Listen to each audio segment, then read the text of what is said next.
Senhor Jesus, neste momento a gente quer silenciar na Tua presença. A Tua majestade, a Tua glória enchem o nosso coração. Estamos transbordando de alegria. E agora, Senhor, queremos ouvir a palavra que o Senhor tem preparada para nós. Que seja palavra desafiadora, encorajadora, mas também de exortação e correção, porque sabemos que também delas nós precisamos. Abençoa o pastor Jackson e a palavra que ele irá trazer. Em teu nome, Senhor. Amém. Graça e paz. Que o Senhor nos abençoe como oramos no falar e no ouvir.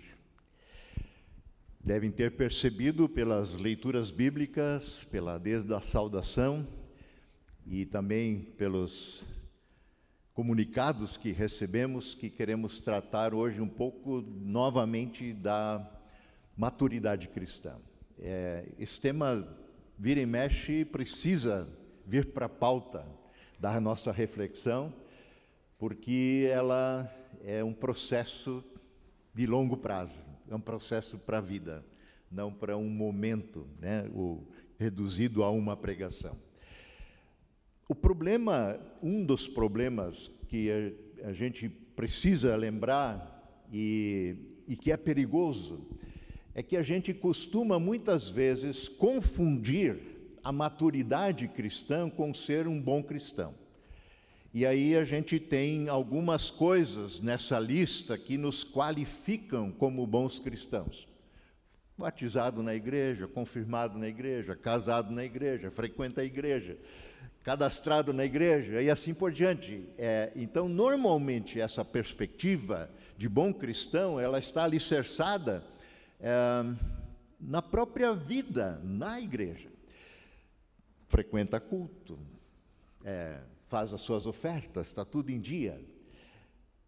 Agora, há alguma coisa pior ainda, que é tentar se qualificar como um bom cristão, um cristão maduro, quando a gente o faz se comparando com outras pessoas. Eu não sou como os demais cristãos. Eu estou um patamar acima. Eu já estou lá praticamente na formatura. A comparação realmente não é uma coisa boa. Não é. Definitivamente não é um caminho que nós devemos trilhar para a maturidade.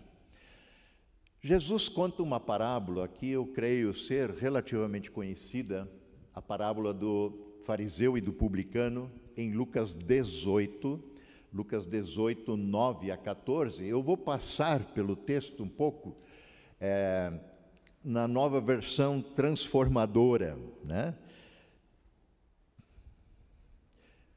Então vai estar projetado aí também.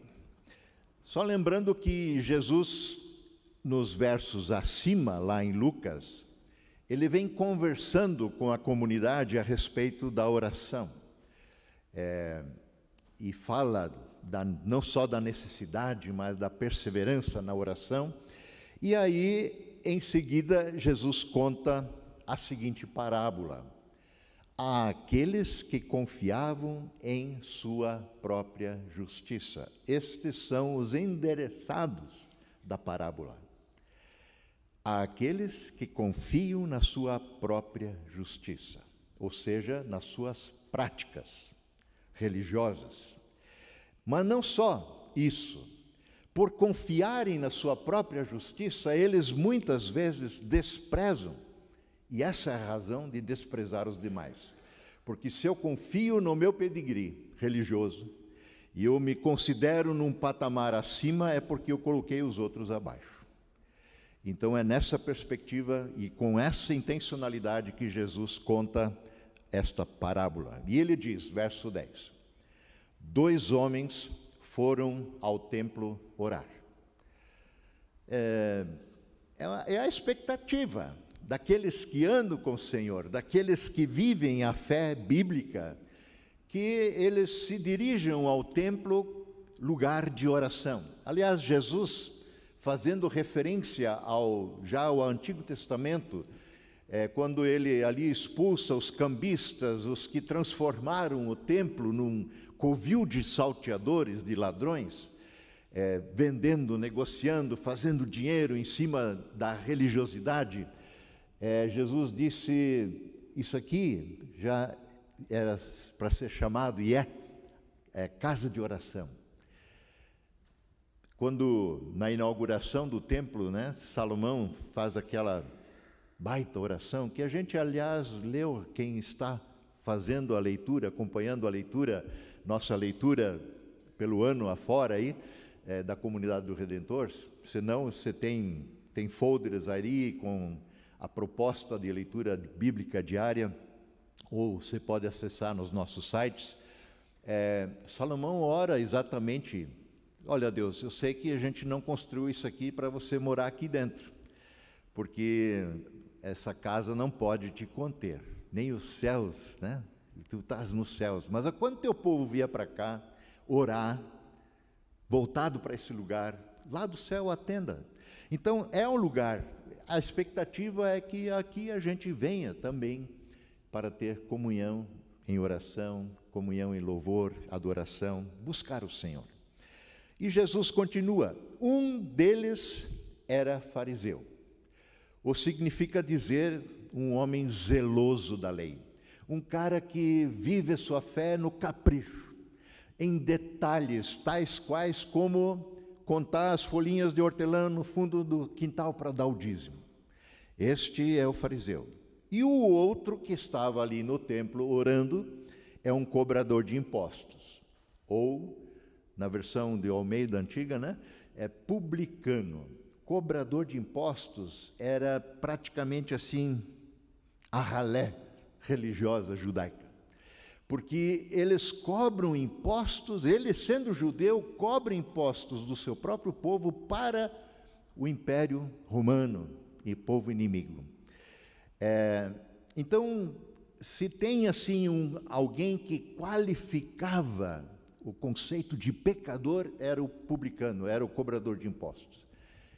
E esses dois extremos, em termos de religiosidade, estão ali no templo. Seguindo o contexto, verso 11, o fariseu, o homem zeloso, cumpridor da lei, em pé, provavelmente lá na frente, no templo, provavelmente não está descrito, olhando para o céu, olhando para Deus, fazia a sua oração, diz Jesus, que era a seguinte: eu te agradeço, Deus, porque não sou como as demais pessoas. Eu te agradeço, Deus, porque eu não sou como as demais pessoas, desonestas, pecadoras, adúlteras, e essa lista a gente pode fazer bem grande. E, mais uma coisa, e agradeço, Deus, e com certeza não sou como aquele cara ali no fundo, o cobrador de impostos, que é conhecido, todo mundo paga imposto para ele. Eu com certeza não sou daquele tipo ali. Então, essa é a forma como o fariseu ora. Ele se coloca como alguém aceitável diante de Deus, baseado na sua justiça própria, desqualificando os demais para colocá-lo mais para cima. Mas ele não para aí. Segue o verso 12. Jejuo 2 vezes por semana e dou o dízimo de tudo o que eu ganho. Imagina uma igreja cheia dessa turma. O jejum, quem sabe, né? Caiu um pouco no nosso esquecimento, mas faz parte da caminhada cristã. Jesus falou aos seus discípulos, em certo contexto, ele foi questionado, vem cá, como é que os discípulos de João jejuam, de outros mestres jejuam, e os teus discípulos não jejuam? Ele diz, olha, não jejuam porque o noivo está presente, mas vai chegar um tempo em que o noivo será retirado, e eles jejuarão. E quando vocês jejuarem, diz Jesus em certa ocasião, não é se jejuarem, quando fizerem, façam com esse padrão. Então ele jejua 2 vezes por semana, mas ele dá o dízimo de tudo que ganha. E dízimo, na cabeça do fariseu, não é 2%, 0,5%, o mínimo necessário para manter a conta ativa na igreja. Que cristão de qualidade! Não é à toa, quem sabe, que ele se sinta tão orgulhoso da sua religiosidade. Mas, verso 13, mas o cobrador de impostos ficou à distância. Ele não foi lá na frente. E ele não tinha coragem nem de levantar os olhos para o céu enquanto orava. Em vez disso, batia no peito e dizia: Deus, tem misericórdia de mim, porque eu sou pecador. Deus, tem misericórdia de mim, porque sou pecador. Outra abordagem, totalmente diferente. Ele sabia da sua condição, ele se conhecia, e diante de Deus, a nossa miserabilidade fica ainda mais exposta. Diante da soberania de Deus, da pureza, da santidade de Deus, diante da luz do seu Evangelho, nós somos desmascarados. A nossa falsidade religiosa se expõe. E este homem clama por misericórdia da parte de Deus. E Jesus tira as consequências dessas 2 orações. Verso 14. Eu lhes digo que foi o cobrador de impostos e não o fariseu, zeloso, cumpridor da lei, mas foi aquele safado do cobrador de impostos, quem voltou para casa justificado diante de Deus. Mas então dá para se julgar na vida? Não, não é isso que Jesus está dizendo. Não é com essa proposta que Jesus está contando a parábola. Ele está aqui expondo 2 formas de nós nos colocarmos na presença do Deus vivo. Ou de forma orgulhosa, confiando na justiça própria, ou de forma humilde, quebrantada, clamando por sua misericórdia. E aí Jesus tira a conclusão. Porque todos aqueles que se exaltam serão humilhados, voz passiva, ou sofrerão a humilhação. Os que a si mesmo colocam no pedestal serão humilhados. Deus resiste ao soberbo, mas é condescendente ao humilde. E aqueles que se humilham serão exaltados. Então, engana-se quem se acha fiel a Deus, engana-se quem se acha fiel ao reino de Deus por não ser como os demais. Esse não é o critério. O critério é se humilhar, se quebrantar. Um coração quebrantado e contrito, o Senhor não desprezará. Quebrantar-se, humilhar-se, quem quer isso? Quem deseja isso? Quem busca isso? Isto não é uma atitude de baixa estima? Isso não me aniquila? Quem ainda quer se humilhar? Mesmo na presença de Deus. A presença de Cristo em nossa vida não é uma bonita abstração. Não é uma teoria. A presença de Cristo em nossa vida não se trata de um decorativo. A presença de Cristo em nossa vida é algo real e concreto. A presença de Cristo em nossa vida, ela se manifesta num caráter transformado, em frutos do Espírito Santo gerados em nós através da palavra e do dom de Deus. A presença do Cristo em nossa vida se manifesta em virtudes praticadas no dia a dia, que vêm com a convivência e comunhão do Senhor, da proximidade do Senhor, do conhecimento do Senhor, da sua palavra, e para o qual o Espírito de Deus nos dirige, tais quais humildade, submissão. Alguns ficam com o cabelo em pé quando falam em submissão. Desapego das coisas, um amor abnegado, sacrificial, generosidade, vigilância, paciência, discernimento, gratidão, amabilidade. Vocês já observaram os personagens bíblicos? São pessoas amáveis, com amabilidade, obediência, coerência com o evangelho que professamos, e por aí vai.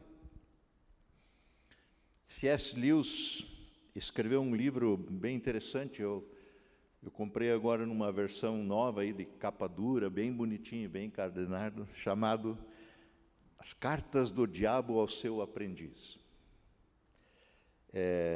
Nesse livro tem um personagem chamado Screwtape. Como é que ele traduz esse negócio? É fita adesiva, né? Um grudento, né? É uma coisa assim? Ele é o demônio mentor que orienta um demônio aprendiz, que se chama Morcegão. É bem apropriado o nome, né?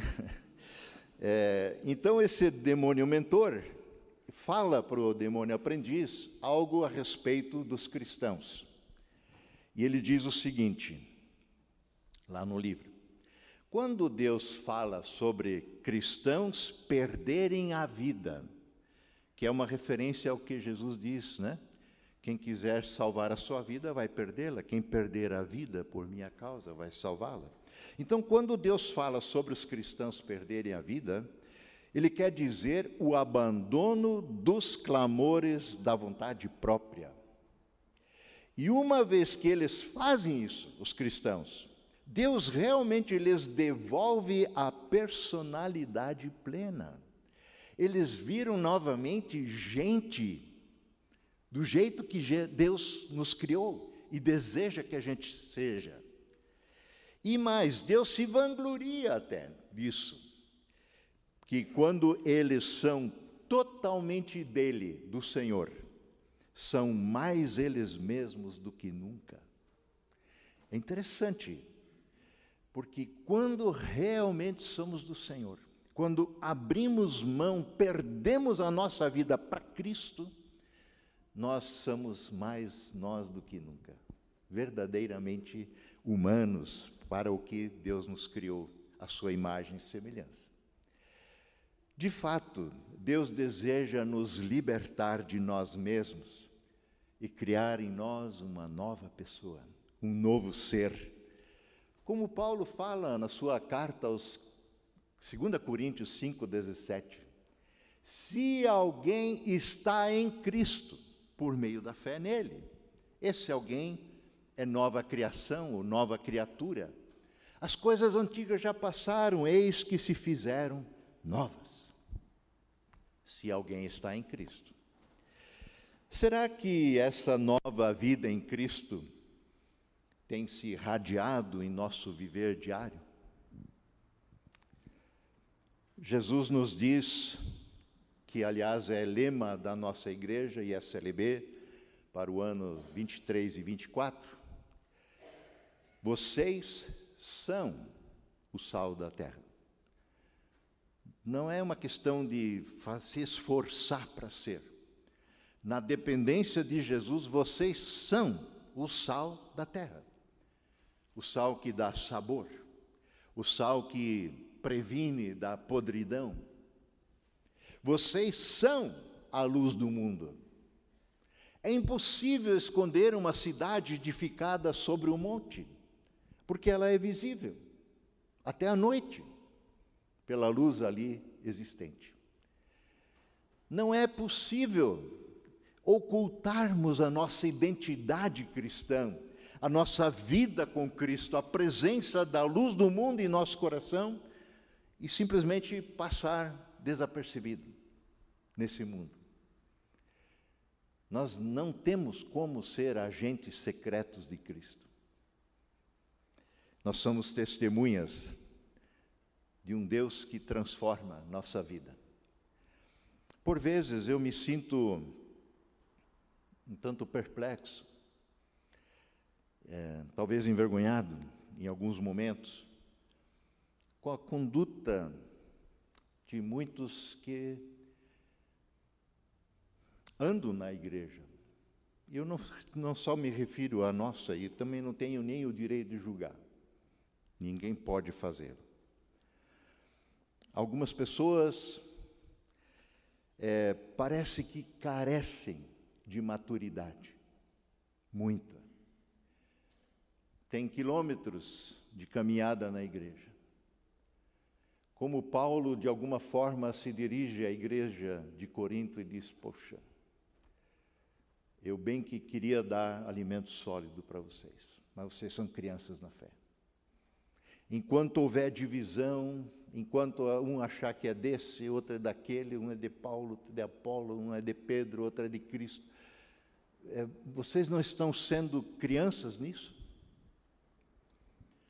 Quanto orgulho, quanta soberba, quanta vaidade, quanto egoísmo, quanta falta de discernimento, falta de sabedoria, de amabilidade, de generosidade, falta de submissão, de obediência ao Evangelho. Muitas vezes o bom nome do Evangelho está sendo comprometido. Ouço falar, e não foi uma nem duas vezes, nossa, a Redentor é uma igreja de encrenqueiros. É triste. Ouço falar, fulano está saindo, Beltrano vai sair. Ouço falar, mais um pastor foi embora, agora eu também vou. Sua vida de fé está vinculada a mim, aos pastores? Se está, me perdoe. Alguma coisa errada a gente fez. A nossa vida está comprometida com o bom pastor que é Cristo. A nossa vida está incondicionalmente colocada nas mãos do Senhor da igreja, que é Jesus. Muitos acham que a falta de integridade é monopólio de bandidos, corruptos, inescrupulosos. A falta, muitas vezes, de integridade, de verdadeira espiritualidade, de maturidade cristã, é exatamente inerente à igreja e seus membros. E não é diferente entre nós. Não se trata aqui de identificar e expurgar os maus cristãos. Não é isso. Falei ainda domingo passado, referindo-me a uma pregação há muitos anos atrás do Martin. A igreja está muito mais para uma oficina de carros antigos, talvez, ou estragados, que não funcionam, batidos, do que para uma concessionária de carros novos. A concepção de igreja como concessionária de carros novos é coisa do fariseu. A perspectiva de oficina é coisa do publicano. Quebrantado, se reconhece estragado. Como o fariseu que orava, justificando-se Muitos pensam assim: ah, mas eu não fumo, eu não bebo, nunca matei ninguém, não roubo, não sou corrupto, eu sou honesto, minhas contribuições estão em dia, meu imposto está em dia, sou frequentador do templo, cumpro com os meus deveres religiosos regularmente, e por aí a lista vai. Tanto esforço por absolutamente nada. Será muito trágico se ao fim da nossa vida descobrirmos o que uma personagem também desse livro do C.S. Lewis, que eu acabei de citar, disse: agora eu percebo que eu passei a maior parte da minha vida sem fazer o que eu devia e nem fazendo o que eu gostaria. Agora eu percebo que eu passei a maior parte da minha vida não fazendo o que devia e nem fazendo o que eu gostaria. Porque ficou naquele negócio de se justificar. O que os outros vão pensar? Se a nossa ética cristã depende do que o outro vai pensar, ela é egoísta. Ela não brota do coração. Ela é maquiada. Muitos cristãos carregam uma profunda tristeza em relação à sua vida cristã. Algumas são legítimas. Será que eu posso ser um cristão melhor? Como Deus poderia estar mais presente na minha vida diária? A fé cristã não se reduz a uma mera atividade religiosa. É uma frase que você provavelmente ouviu muitas vezes da minha boca. Tem uma imagem que ficou marcada na minha mente, uma figura, um desenho, referindo-se ao religioso dentro de uma caixinha. Ele fica exatamente quadradinho do tamanho da caixa. A religiosidade é isso. Você se associa de uma série de regras e você, como fariseu, procura de todas as formas praticá-las e você cabe lá dentro. Só que você perdeu a vida. Você não movimenta mais. Você não é você. E o Senhor nos torna livres para agir verdadeiramente humanos na dependência dEle. Deus nos reconciliou consigo mesmo por meio de Jesus Cristo. Deus nos reconciliou uns com os outros a partir dessa reconciliação. Pela fé nós somos filhos e filhas de Deus. Temos o direito de serem chamados filhos e filhas, como diz João no seu Evangelho, logo na abertura, capítulo 1, verso 12 seguintes, quando ele está se referindo à vinda de Jesus, ele não usa a história do Natal comum, mas ele fala que ele veio para o que era seu, os seus não o receberam. E daí ele diz, João, mas a todos que creram nele, em Jesus, a todos que o aceitaram, que o receberam pela fé, ele, Deus, deu o direito de se tornarem filhos de Deus. E ele segue verso 13, e estes não nasceram segundo a ordem natural das coisas, nem nasceram como resultado de paixões ou da vontade humana, mas nasceram de Deus. Nasceram de novo, como Jesus, na sua conversa com Nicodemos. Nicodemos, se você não nascer de novo, você não verá o reino de Deus. E Jesus explica que esse é um nascimento do alto, um nascimento do Espírito, um nascimento de um coração que se quebranta diante do Senhor. Mas Deus não para por aí. Ele não deseja apenas nos salvar. Ele deseja restaurar nosso ser interior e exterior, nossa vida por completo, à sua própria imagem e semelhança, como foi na criação, antes do pecado. Este é um processo longo, de longo prazo, para a vida toda, como eu já disse. Até que todos, como a Ruana leu aqui, em Efésios 4, até que todos, não alguns, todos alcancemos a unidade da fé e até que todos alcancemos o conhecimento do Filho de Deus, que produz isso, essa unidade. E todos amadureçamos, chegando à completa medida da estatura de Cristo. Jesus é o nosso padrão, é o nosso alvo, é a nossa referência. Sim, todos nós somos salvos pela graça somente. Não tem outro jeito. Não tem como a gente se promover, se salvar a si mesmo. E essa graça nos dá o poder de Cristo, o poder do Espírito Santo, para crescermos e mudarmos. Não precisamos mais ser os mesmos. Até sermos todos, tal qual espelhos que refletem a glória de Deus. Como Paulo comenta também em Corinto, né? A gente vai contemplando a glória do Senhor e vai sendo de glória em glória mudado à semelhança do próprio Senhor.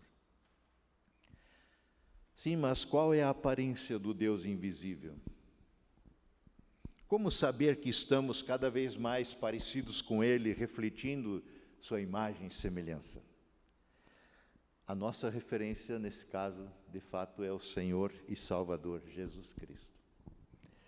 Vejam o que diz Hebreus 1:3. O Filho, Jesus, irradia a glória de Deus.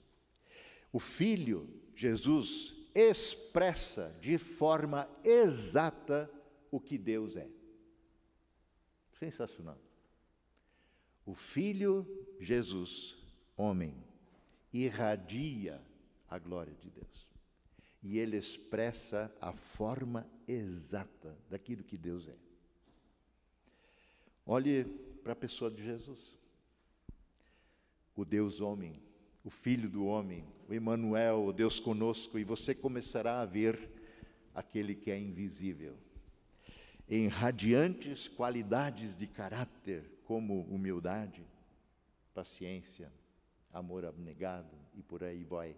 Tudo está ali na pessoa de Jesus. Preciso concluir. E quero fazê-lo somente lendo, sem comentar. E deixo que essa palavra nos toque. A palavra de Paulo na sua carta aos Filipenses. Já foi lido o capítulo 3, eu leio do capítulo 2. Paulo pergunta: há alguma motivação por estar em Cristo? Claro que há. Existe alguma consolação que vem do amor? Sim. Alguma comunhão no Espírito Santo? Claro que tem. Alguma compaixão e afeição, afeto? Sim. Tudo isso temos no Senhor.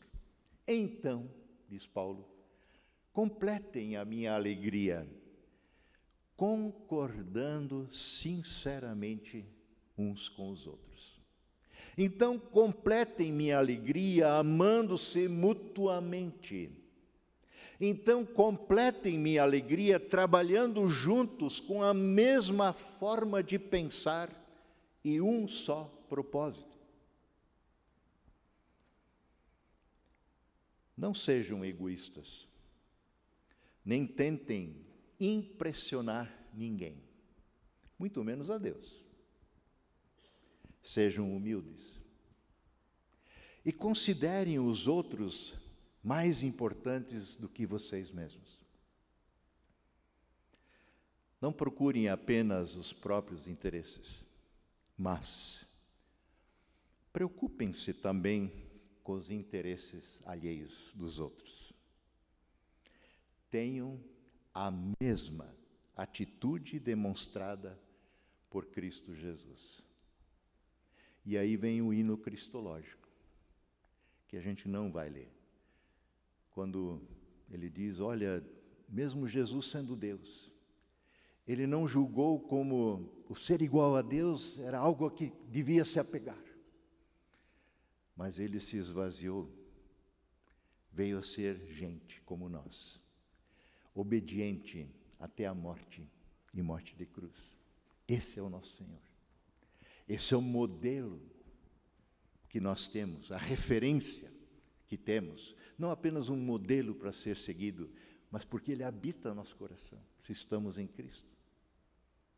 Esse é o Senhor da igreja. Não sou eu, não é o Bruno, não é o presbitério. É Jesus. Que esse desafio toque o nosso coração para este novo ano. Que a gente caminhe na dependência desse Jesus, no poder que o Senhor nos dá. Que humildemente cresçamos à semelhança dEle, para a glória e honra dEle. E o nosso testemunho nessa cidade seja outro. Amém? Amém. Senhor querido,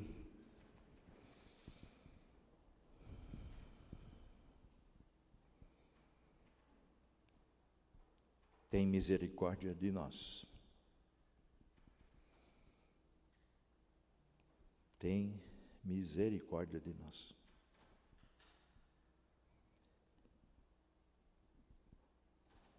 Que o nosso coração quebrantado, mas não destruído, tal qual uma tocha talvez que fumega, mas que o Senhor não termina de apagar, tal qual uma cana quebrada, mas que o Senhor não termina de quebrar, restaura a nossa vida. Dá-nos uma alegria tremenda em poder caminhar contigo, te servir, te obedecer, te pertencer, servindo ao próximo que está à nossa volta, servindo no contexto desta cidade onde o Senhor nos colocou. Tem misericórdia, perdoa. Se temos sido orgulhosos, prepotentes, vaidosos, achamos que somos uma igreja diferenciada muitas vezes, e esquecemos que o teu senhorio não é uma opção. Nós nos rendemos a Ti e acolhemos ao Senhor e Salvador.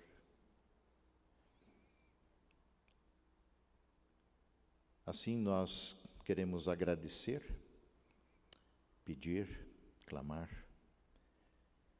pelo que o Senhor tem feito e fará. Em nome de Jesus. Amém.